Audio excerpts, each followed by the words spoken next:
మెదక్ జిల్లాలో పోలీసులు బాలల హక్కులను కాలరాశారు. పట్టుమని 10 సంవత్సరాల వయసు కూడా లేని ఓ బాలుడికి సంకెళ్లు వేశారు. సంకెళ్లతోనే బహిరంగంగా పోలీస్ స్టేషన్ నుంచి కోర్టుకు తరలించారు.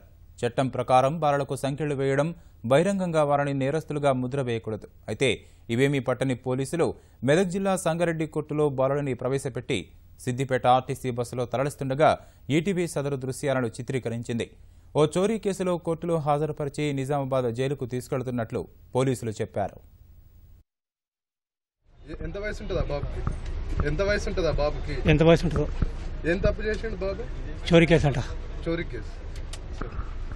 ఎక్కడి నుంచి పట్టుకొని తీసుకెళ్తున్నారు? ఎప్పుడు కస్టడీలో? Jail to court, court to jail. ఎక్కడి నుంచి ఎక్కడికి తీసుకుపోతున్నారు? నిజామాబాద్ నుంచి కోర్టు, కోర్టు నుంచి జైల్. నిజామాబాద్ నుంచి కోర్టు, జైల్ నుంచి మరో కోర్టు, జైల్. వికాస్. ఎక్కడ మీ ఊరు? యూపీ.